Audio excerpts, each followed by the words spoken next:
Assalamualaikum warahmatullahi wabarakatuh. Sampurasun. Saya Rida dalam program Sedari Tasik, sepekan dalam berita Kota Tasikmalaya. Akan mengulas kegiatan utama di lingkungan pemerintah Kota Tasikmalaya pada pekan kedua bulan Desember tahun 2022. Berikut kami rangkum untuk Anda. Minggu 11 Desember 2022 bertempat di Taman Kota Tasikmalaya.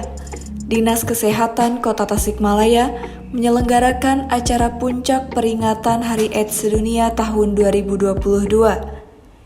Tema yang diusung untuk peringatan Hari AIDS Sedunia tahun 2022 ini adalah Satukan Langkah Cegah HIV, Semua Setara Akhiri AIDS. Sekretaris Daerah Kota Tasikmalaya menyampaikan data di Dinas Kesehatan Kota Tasikmalaya. Ada 1.800 kasus AIDS di Kota Tasikmalaya. Melalui acara ini, beliau menghimbau masyarakat terutama yang beresiko tinggi untuk mau memeriksakan diri melalui fasilitas kesehatan yang sudah disiapkan oleh Dinas Kesehatan Kota Tasikmalaya. Selanjutnya, jika sudah diketahui, maka bisa dilakukan upaya agar tidak menularkan. Beliau juga menyampaikan bahwa perlunya edukasi kepada masyarakat, termasuk generasi muda yang dimulai dari anak-anak. Selasa 13 Desember 2022, bertempat di Balai Priangan Kantor Bank Indonesia Tasikmalaya. Dilaksanakan focus group discussion secara hybrid dengan tema Sinergi dan Inovasi, Optimalisasi Konektivitas Priangan Timur. Kegiatan ini bertujuan untuk menggali informasi mengenai kontribusi dalam memperkuat daya saing ekonomi di Priangan Timur melalui peningkatan konektivitas intra maupun antar daerah di Priangan Timur. Kepala Kantor Perwakilan Bank Indonesia Tasikmalaya Aswin Kosotali membuka FGD ini dan menyampaikan bahwa kegiatan ini menjadi wadah diskusi yang menghasilkan gambaran secara utuh kendala dan kebutuhan untuk mendukung konektivitas dalam meningkatkan kemajuan pertumbuhan ekonomi di Priangan Timur dan menjadi jembatan antara pemerintah daerah dan pemerintah pusat. Masih di hari yang sama, bertempat di Aula Rumah Makan Hajah Ocoh Sunda and Seafood, Mangin, Kota Tasikmalaya. Komisi Pemilihan Umum Kota Tasikmalaya menyelenggarakan uji publik rancangan penataan daerah pemilihan dan alokasi kursi Dewan Perwakilan Rakyat Daerah Kota Tasikmalaya dalam pemilihan umum tahun 2024. Pada uji publik pertama ini, diinformasikan bahwa alokasi kursi anggota DPRD masih tetap sama, yaitu sebanyak 45 kursi.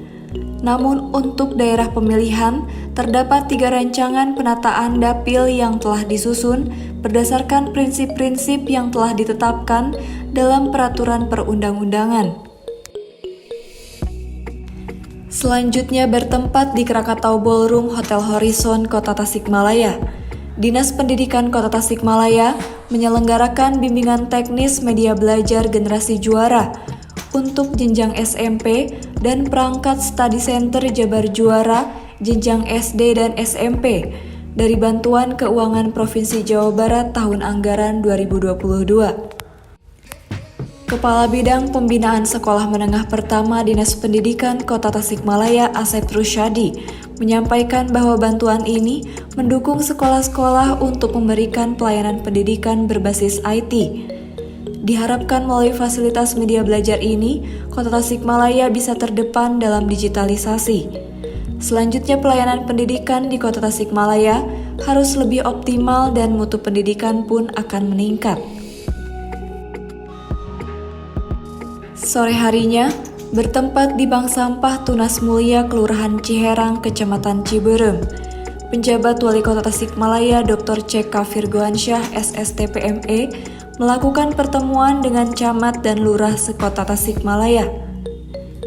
Beliau menyampaikan harapannya bahwa di bulan Desember ini terdapat penambahan jumlah bank sampah di Kota Tasikmalaya, setidaknya meningkat 2 kali lipat dari jumlah yang ada, di mana saat ini terdapat 54 bank sampah. Dengan kata lain, beliau menargetkan setidaknya akan ada 2 bank sampah di tiap kelurahan. Oleh karena itu, peran camat dan lurah akan sangat menentukan tercapainya target tersebut. Keesokan harinya, Rabu 14 Desember 2022, bertempat di Hotel City Kota Tasikmalaya, diadakan pelatihan dasar jurnalistik tingkat dasar yang dibuka langsung oleh Wakil Ketua DPRD Kota Tasikmalaya. Dalam sambutannya, Wakil Ketua DPRD Kota Tasikmalaya Haji Muslim Esos MSI menyampaikan bahwa peran jurnalis sangatlah dibutuhkan oleh masyarakat berkaitan dengan penyebaran berita atau informasi. Oleh karena itu, perlu adanya pelatihan jurnalistik yang diharapkan mampu mengembangkan keahlian para pelajar dan mahasiswa dalam skill jurnalistik. Selanjutnya bertempat di Rumah Sakit Hermina Kota Tasikmalaya, penjabat Wali Kota Tasikmalaya melakukan peninjauan kegiatan operasi celah bibir dan langit-langit untuk pasien bibir sumbing. Operasi celah bibir dan langit-langit ini merupakan program bakti sosial yang rutin dilaksanakan setiap tahun bekerjasama dengan Yayasan Pembinaan Penderita Celah Bibir dan Langit-Langit. Pada tanggal 13 Desember 2022, telah dilakukan screening terhadap 31 orang dari 44 orang sasaran. Dari hasil screening tersebut, didapatkan 23 orang pasien yang dapat melanjutkan ke proses operasi. Sedangkan sisanya masih belum bisa dioperasi karena beberapa kondisi kesehatan dan faktor lainnya. Masih di hari yang sama, bertempat di Cordela Suites Tasikmalaya, dilaksanakan koordinasi monitoring dan evaluasi pencegahan korupsi dan sapu bersih pungutan liar dalam rangkaian peringatan Hari Anti Korupsi Sedunia atau Hakordia tingkat Kota Tasikmalaya tahun 2022. Inspektur Kota Tasikmalaya menyampaikan pada laporannya bahwa pelaksanaan kegiatan ini diantaranya bertujuan untuk memberikan pedoman dan arahan tentang upaya strategis yang perlu dilakukan oleh pemerintah Kota Tasikmalaya dan aparat penegak hukum untuk mencegah korupsi. Pada malam harinya, dalam rangka menghadapi perayaan Natal dan menjelang Tahun Baru 2023, dilaksanakan rapat forum koordinasi pimpinan daerah dengan seluruh kepala perangkat daerah di lingkungan pemerintah Kota Tasikmalaya yang bertempat di Aula Balai Kota Tasikmalaya. Penjabat Wali Kota Tasikmalaya menyampaikan bahwa pengamanan dalam pelaksanaan Natal dan Tahun Baru tidak boleh dianggap sebagai agenda rutin tahunan biasa, yang menjadikan cenderung kurang waspada terhadap setiap dinamika perkembangan di masyarakat. Perlu sinergitas yang baik, kebersamaan, dan koordinasi yang baik hingga tingkat kelurahan untuk kesuksesan kegiatan perayaan Natal dan Tahun Baru 2023. Kamis 15 Desember 2022 bertempat di Aula Balai Kota Tasikmalaya. Sekretaris Daerah Kota Tasikmalaya menghadiri acara rapat koordinasi dan sosialisasi penguatan program UKSM dalam pencegahan DBD yang dirangkaikan dengan pelantikan pengurus Forum Kota Sehat Kota Tasikmalaya periode 2022-2024. Acara ini mengusung tema Sekolah Madrasah Sehat, Penyakit DBD Minggat. Sekretaris Daerah Kota Tasikmalaya menyampaikan apresiasi kepada Ketua beserta jajaran pengurus Forum Kota Sehat Kota Tasikmalaya periode 2022-2024 yang baru saja dilantik, serta menyampaikan bahwa masih banyak pekerjaan rumah mengenai kesehatan yang harus diselesaikan di Kota Tasikmalaya. Di antaranya adalah pencegahan dan penanggulangan penyakit menular, penurunan kasus stunting, serta percepatan capaian Open Defecation Free atau ODF. Selanjutnya bertempat di meeting room Rumah Makan Hajah Ocoh, Kota Tasikmalaya. Dilaksanakan capacity building, penyesuaian sistem kerja dan arsitektur kinerja bagi pejabat pimpinan tinggi Pratama dan pejabat administrator di lingkungan pemerintah Kota Tasikmalaya. Kegiatan ini diikuti oleh para pejabat pimpinan tinggi Pratama dan pejabat administrator di lingkungan pemerintah Kota Tasikmalaya. Dengan pembicara yaitu Kepala Biro Organisasi Setda Provinsi Jawa Barat, Teten Ali Mulku Engkun, PhD. Kepala Bagian Organisasi Imin Muhaimin menyampaikan pada laporannya bahwa kegiatan ini bertujuan untuk memberikan informasi dan pemahaman dalam mendukung dan menerapkan sistem pejabat yang rencananya akan diimplementasikan pada tahun 2023. Sesuai Permenpan RB nomor 7 tahun 2022, sistem kerja pada instansi pemerintah untuk penyederhanaan birokrasi. Pada sambutannya, penjabat Wali Kota Tasikmalaya Dr. C.K. Virgoansyah SSTPME menyampaikan bahwa peraturan tersebut mendukung terbentuknya organisasi yang lincah dan kolaboratif di tengah berbagai keterbatasan yang ada.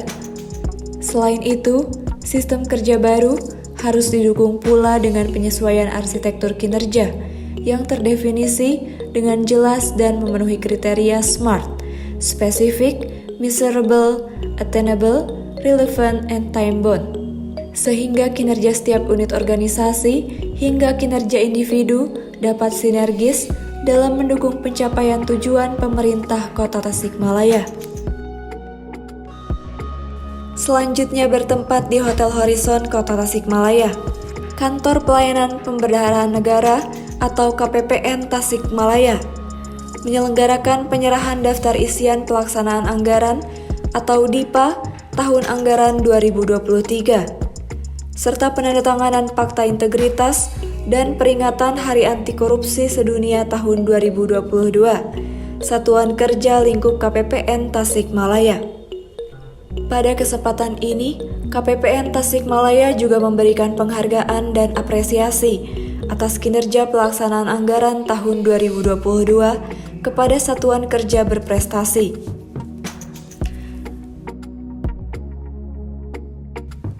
Sore harinya, penjabat Wali Kota Tasikmalaya didampingi oleh Camat Cihideng, Lurah Tugu Jaya dan Ketua RW melakukan serah terima renovasi rumah terdampak gempa bumi di Tasik yang bertempat di Jalan Gunung Karikil, Kecamatan Cihideng. Penjabat Wali Kota Tasikmalaya menyampaikan bahwa sebelumnya pemerintah Kota Tasikmalaya berkolaborasi dengan pihak Kodim, Polres, Lanut, DPRD, Bank BJB, dan beberapa pihak lainnya untuk merenovasi rumah Bu Isah yang sebelumnya mengalami rusak berat akibat gempa bumi dan saat ini sudah terbangun kembali.